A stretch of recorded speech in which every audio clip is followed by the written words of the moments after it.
Hey guys, it's Jason with Watching and Listen, and I'm here with. Chris or a different Chris? How you're feeling? Feeling really good. I'm really excited. Really excited. I'm glad we're finally able to link up. It's been a work in progress for a few months now. Mm-hmm. A lot of exciting things are happening for you right now.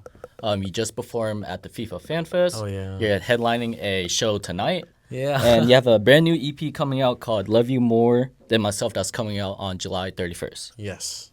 So we'll definitely get to that, but I want to backtrack a little and talk about what led to this point. So you're from Aldine, Texas, which isn't too far away from me. So what were some of your earliest memories with music?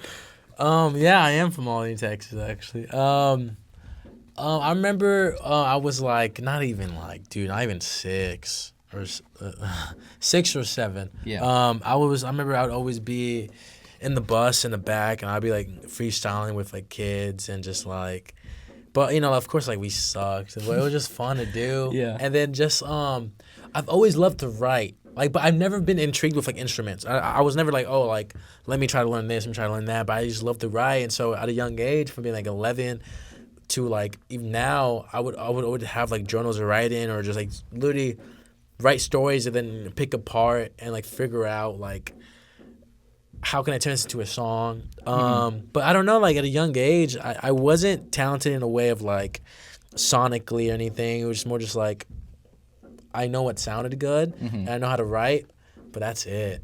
But I think just me being a kid and having my mom put on a lot of rock and my dad playing a lot of like Spanish music helped a ton. Yeah. But other than that, I mean, that's all I can remember from a young age, for real. Yeah. What kind of made you realize, like, hey, I really want to start making music now?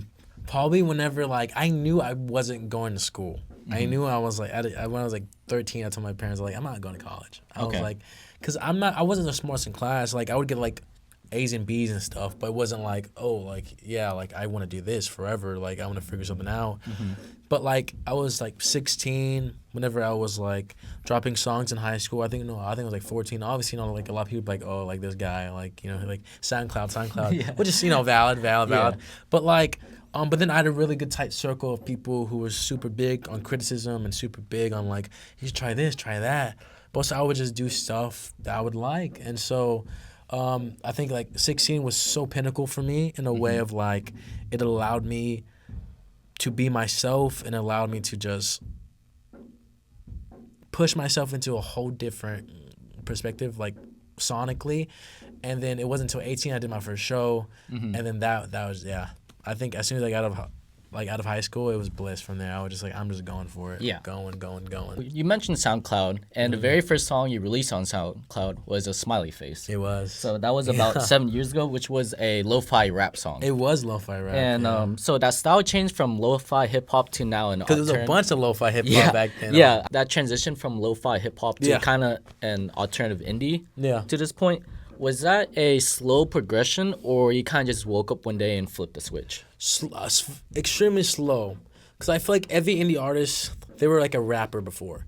Like, and I stand by that 100%. Because, like, I hated the way my voice sounded when I was younger. And I was like, I want to rap. But it wasn't until I found out about, like, Mac Miller in, like, 2017, 2016, I was like, oh, my God. Like, he doesn't look the part of a rapper. Yeah. But he is, and his voice isn't super strong and heavy, but he's a rapper. So I remember, like, all those boom bap, like, lo-fi beats were so important to me because I'm like, oh, my God, like, this is a genre I want to be in because, like, Mac is in this kind of field. So then, like, I just stayed into that field. It wasn't until like I realized I'm like, damn, like I low-key want to sing. Like I low-key want to like kind of like like hit a few notes, hit like a few hooks and everything. Yeah. So then, but I realized that like indie rock or indie pop is almost like soul in a way that like it allowed you to add layering, it allowed you to like scream a different note, it allowed you to like be more intimate live. And I always made my songs with intentions of like live performances, but it was a slow progression of just being super vulnerable. Yeah. That's also why I released like I Wish I Could Sing, because it's like all the songs was completely new from the stuff I was doing before.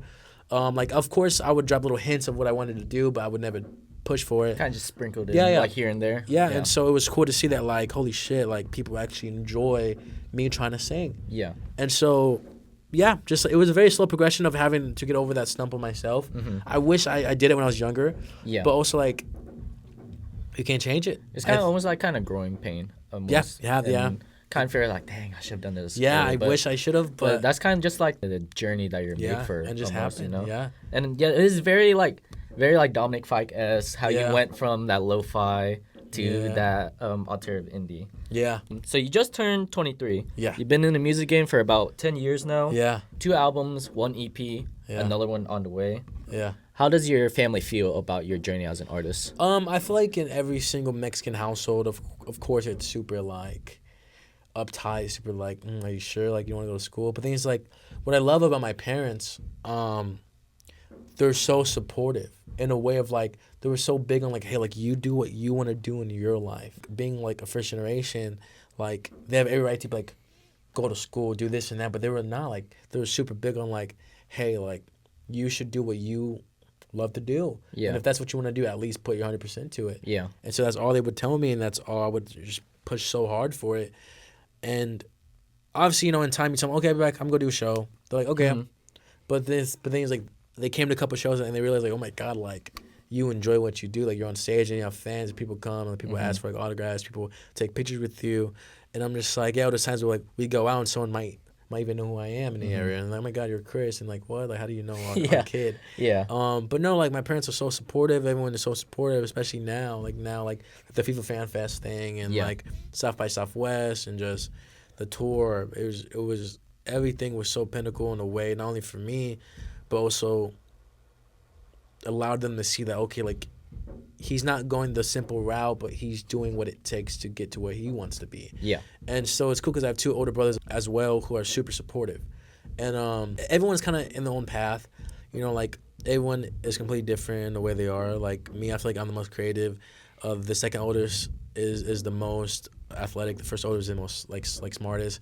So it's cool because it's, like, they kind of, like, giving their own advice from there, even though it's like it's not like the best. Yeah. But like it's cool to see like my whole family as a collective, they believe in me, even if it's hard to believe. Yeah. Because I'm pretty sure like imagine if you have a kid and they're like, hey, I don't want to go to school, I want to do something completely out of place. You're like, like super left field. Yeah, compared super to left like field. compared to like assuming like what your brothers do. Yeah, and then like I'm doing it. I feel like I'm doing like the ultimate like indie route. You know, like just a year ago I was performing in front of 3 people. Yeah. Now it's kind of like, oh my God. And now you're headlining at a festival. Yeah. So you just performed at the FIFA Fan Fest, which is huge. And I kind of want to congratulate you on I that. appreciate that. Tell me about that experience and what it meant to you. Dude, it was crazy. I still play FIFA all the time online. Like, bro, years since I was like 11. And so it's like, can't believe like I'm playing for FIFA. And it's just like, it's a full circle moment. I remember like I was telling my parents, like, and at first they didn't believe it until like, no, like I feel like, you know, I'm doing it. It's cool because like we showed up to the event. Some of the employees there already knew who I was. Audition part, like a lot of employees do already knew who I was. Oh my God, Chris. Somehow I walked in, and then I would have to go around and I would talk to freaking Fox, talk to like Telemundo, talk to other people, and I was like, oh my God, like this is crazy. Like what am I doing here from songs in my room? Yeah, you know. And then the audition went, and everyone loved it. Even like the security guards were clapping, they're going crazy. All the judges like, oh my God, it was so good, and like it was super fulfilling. Yeah, you know, I was like, oh my God, like I can't believe these songs I've made in my room, they like enjoy. Yeah, you know. And so and then time went on, and then I got the emails and I got accepted. I'm like, no way. But then it said the main stage because I think there's other stages. Oh, okay. Like around Houston, but I think that's like the main stage. And so I was like, no way, because I think only 30 artists got picked. Oh wow. And so was there like a ton of artists that's like I think auditioning? it was. I think I read online. I think they had over like 300 people do it, but I'm pretty sure it was more. There's no way it's only 300 people. But like the fact they got chosen was just that already enough, which is insane. Then like I remember like after our first set, they like loved me, and so they asked me for a second day, and I was like, oh my God, yeah. And then so like when we came back, there's people who would tell me that like they picked up shifts just to see me play. Because like they heard other people say it was really good. Yeah. And I was like, oh my God. And I was like, guys, I'm just a normal guy. Yeah, like all these songs came from my bedroom. I know. But no, it was insane. Like it made my heart full. Made me see how happy it made my whole band feel, and it was so cool. Like you said, you came from an immigrant family, and now you're on a big stage. Yeah. Like the FIFA Fan Fest. It must be so surreal for you to be there. Insane. Your upcoming EP is releasing a little over a year after your last EP, I Wish I Could Sing. Yeah. How did you use that EP as a stepping stone for this new project? It definitely allowed me to see that people actually like when I sing, and like people actually enjoyed me being more vulnerable. People loved the idea of like catchy hooks, but also like melodically. And I was like, okay, like how can I like mix everything I've learned in the last year, and from talking to so many fans about their favorite songs, and talking to my producers, and talking to everyone I know, and choosing like the favorite songs. Is like, okay, like I need to make something like this, make something like that, but also like it made me feel more comfortable with myself. Yeah. And I was like, okay, like maybe I don't sound bad if I try to sing. Like maybe I don't sound bad if I try something else. Yeah. And so that's what this like whole project is. It's almost like a thank you to like everyone. Like, you know, the whole idea of like I love you more than myself, because it's like I'm not the most confident ever. Like I'm not so confident in the stuff I do even to this day. But it's like I'm getting so much love for everything I've ever done. That's like I just love y'all way more than me. Yeah. That's it. So like this whole project, it's extremely more intimate for sure, because I have the more slower tracks, you know, the stuff you've heard, and I have the more upbeat tracks. But like the song lyrics are super in your face. It's just like I think it's I know what you're talking about. Yeah, like it's almost a cry for help, but it's like I'm so appreciative, you know, for everything I got going on, and like this like these songs were like accumulated from like I've experienced, and it was just like it's so exciting to see what this project does and like how it goes, because we still don't know yet. Yeah. You know, like we never know who's gonna listen to it, who's gonna find inspiration in it. It's exciting. I can definitely see the vulnerability part, because I mean, just for any artist, just to like sing on a mic like that, it takes a lot of vulnerability, and I can see how your fans are giving you that confidence boost. Like, hey, you know what? I've had a lot of good reception. Like, I'm gonna go all out and do it again for you guys. Yeah, so you busted me with an early link to the EP. I saw that the only feature is Ashera, who appeared on your last project. Yeah. Can you tell me about y'all's working relationship and how it's like collaborating with her? I think she works extremely hard. I do think she's extremely talented songwriter, and she's versatile in a way that like I think it's very admirable. And so then I remember like she asked me to come help like write a song for her. And so then I went with no intention of even creating that song. And then all of a sudden, like we started writing. I was like, "Wait, this is tough." Like, let me hop on it for a second. Yeah. So I hopped on it, and then it was just like, and at the end of the session, I was like, "Hey, like, can I use this song for the EP?" And like she's like, "Yeah, please." But no, like she's a great person. I think she's a great person. She's extremely talented at what she does, and I feel like she's gonna be huge one day because she works very hard. I admire her in ways that like, I think she knows what she wants and she's going towards it, and I think that's something that I could even like relate to, you know. Yeah. But like, I don't know. I'll definitely do a lot more stuff like, you know, like with her in the future for sure. I think it's more just a time thing. Yeah. You know, like we didn't know we were gonna make that song. It's kind of when the stars align. Yeah, almost. like actually, like, I didn't know I was gonna make that, but then we did. It's super crazy because at first for Jasper, like the first song she was on, I actually had a feature from. She signed to Interscope, and so like, but like the whole process, you know, like kind of crazy. But she's so fucking talented. I love her too. Yeah. I'm still in touch with her to this day too. She's so dope. Oh, that's good. Yeah. But like, and then ashera was like, "Hey, bro, like let me hop on." I was like, "Okay," and then she killed it. Like, and when I showed like, they liked it. Yeah. So that was so cool. She was a great feature. No, she's tough. Great Extremely feature. talented. Yeah. So I don't want to spoil too much since it's not out yet, but I will say the song "Happy 1 Year" it reminds me a lot of Mac Miller's "The Divine Feminine." Yeah. I know you used to study his rhyme schemes in high school. Yeah. Tell me a little bit more about his impact on you as an artist. Dude, big. I got some lyrics like, you know, tatted on me from his songs. Bro, without Mac, dude, he gave me the confidence to like, it's okay to not sound like everyone else. That was a big thing for me, you know, like I used to hate how I sounded, you know, but I would always hear all this stuff. I'm like, he's rapping. And like, he doesn't sound like a rapper. But like they're not like in like insulting way, but in a way that like there's a certain tone, super like deep tone you need, but he didn't have that, but people loved it. So it made me see how he like interacted with his fans, and I was like, I want to do that too. And like it made me see his like rhyme schemes, and I'm just like, dude, he writes so similar to like Tyler, and like I remember like, I used to study like a lot of like Earl too. But like without Mac, dude, I don't think I would ever even be here. Even like stylistically, you guys went like the same route.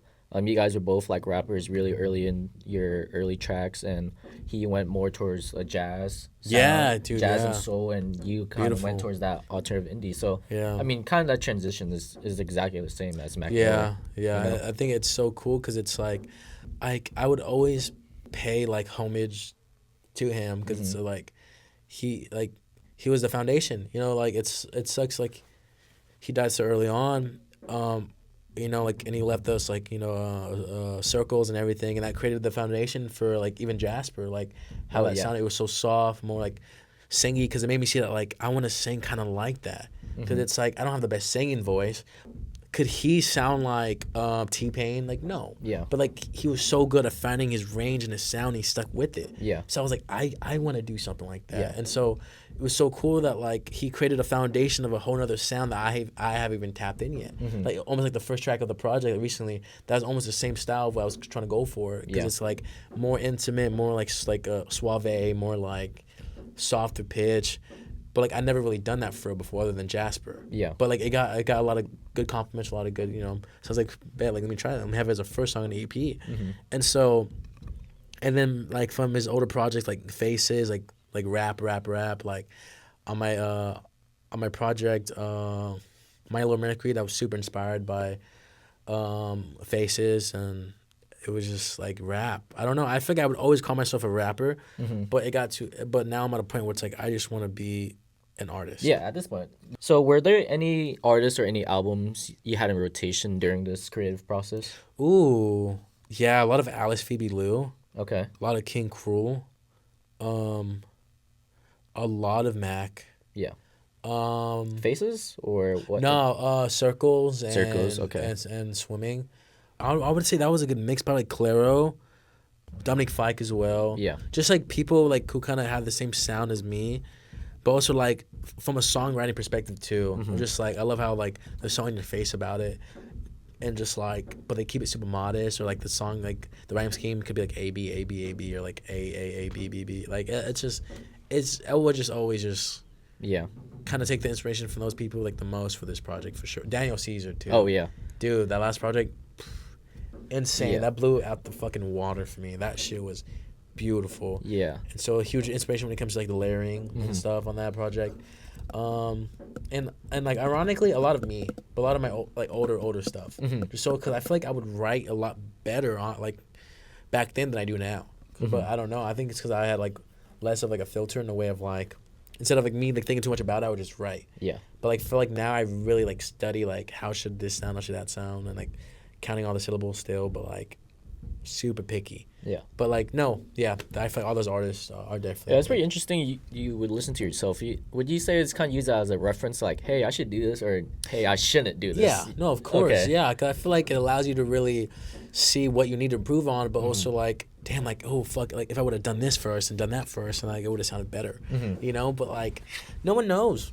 No one knows until it's all done. I'm guaranteed we could have spent another 25, 30 hours on each of those songs, and like we could have made it sounded better. But thing is, it's like it's all about. It's okay to not be perfect. Yeah. It's okay to not like not everything needs to not be out. I don't know explain it because I know I talked to a bunch of talented artists, so talented, like insanely, but they don't put stuff out. And but I get it because like you want everything to sound great and perfect, but that's the best part is that it's not. You know. Year from now, 5 years from now, you can look back and say, "Okay, I use this EP as a building block." You know. Everything you drop, it needs to be better. Yeah. Yeah. You know, it has to, and like if it's not, then the only one you could blame is yourself. That's the truth. Yeah. No one can take that away from you. You mentioned how you had no intentions of dropping EP while creating these songs. Was Yeah. there like a certain point during this process where you thought like, "Hey, I made all of these songs. These songs deserve to be presented as a whole"? After me and my producers Austin and Kaylin, I think after we made Pillow Talk, which is because I think like that was one of like the first ones that we've made. I could be wrong, but like we made that one. That was more of like a damn like. I low-key just want to drop an EP that's super like versatile. Yeah. I don't know because not every song sounds the same. I think it's all about just experimenting. That hey, like I can rap or I can sing or like I can write, It's just more of like, I don't know. I'm hoping this project is my big break. But if it's not, it's okay. Yeah. Just keep dropping singles. You never know. But yeah, I think after like creating like 1 or 2 songs, and I've like keep coming back to the studio, we're like, because at first it was intentions to just have a single, and then we dropped Can't Get Away, and then we started to work on an EP. Yeah. Okay, Yeah. gotcha. Yeah. So it was really when that single came out, like, Yeah, okay, when the single came out, let's then put it we into were like, gear. hey, Let's drop it. Yeah. Okay, Yeah. gotcha. I have some rapid fire questions for you. Yeah. Super chill, super easy, so we Okay. can know a little bit more about you. Uh-huh. What's one hobby you have when you're not making music? Ooh, I love to go thrifting, or like I love arcade games, bro, or playing pool. Oh, okay. Low key, yeah. Yeah. I go with my friends. We play pool. Yeah. We just drink a little bit. A favorite artist / band? Alice Phoebe Lou, she's so tough. Band, I would say probably like Radiohead. It's super simple, but like just sonically, they're insane. Yeah. They're just insane. All right, favorite city? Low key hot take. Probably with the St. McAllen.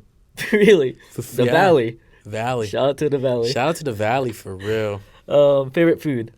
Ooh, wings. Wings. Yeah, I love wing. Dream collaboration. Ooh, Alice Phoebe Lou. Or like, she's a talented songwriter, bro. Like her, or probably like, ooh, this could be pinnacle in my life, actually. Yeah, you could set up yourself for success right now. I think. I say like Tyler the Creator, because I know like he's a big like take time person, and I really admire that. Yeah, I'll say the Tyler Creator, Alice Phoebe Lou, or let me throw in a little freaking Dominique Fike in there, just because like I know like he's big on like he writes a lot about like his problems, and I really admire that because I do too. Yeah. So like just sitting down, even just talking for like 3 hours before creating anything would be fun. Yeah. Yeah. Because both of you guys almost kind of like, when you guys are making songs, like we can tell what you're talking about. Yeah. But it's almost subtle at the same time. Yeah. Yeah. I think I try to always just keep the song super melodic, even though like I'm like, oh guys, I'm like crying for help, like, please. Yeah. Like, yeah. All right. For the people at home, what's your message to them? I don't know. Always be nice. Always be considerate. If there's anything you do and you want to do it 100%. Because if you don't, then someone else is doing it 100%. But like not in a mean way, not in like an egotistical way, but in a way of like only you can stop yourself. You know, I never thought I would be in a position I'm in, and I'm not done yet. Yeah. Like I'm like nowhere near the position I want to be in, but I know for sure I'm at a point where I'm actively getting there. And it's so beautiful because there's times where it's like, even like before I dropped my last project, I Wish I Could Sing, like a month prior, or like even like before I started to come to the studio, I was like, I don't know if I should do this, keep doing this, I don't want to do this. And then I did it, and you just don't stop. It's super corny, super simple, but it's corny because it's true. Yep. Don't like literally don't stop. Just have fun with it. If with like anything you want to do, and then just do it. That would be my only advice. But just do it in your own way. If you have to be cringe and you like being cringe, you like being dumb online, you like posting little funny videos, do it. The only person who's gonna care is yourself. Promise you. I used to think the same thing. Like everyone cares, but no one cares. No one cares. Yeah. No one cares. But yeah. Hey, man. Thank you for that message. I'm definitely going to take that in for me as well. Yes. Everybody, check out Chris at Different Chris on Instagram and Spotify. Please. And remember to pre-save and check out his upcoming EP, I Love You More Than Myself, coming out on July 31st. Yes, please. All right, man. Sick, dude. Hey.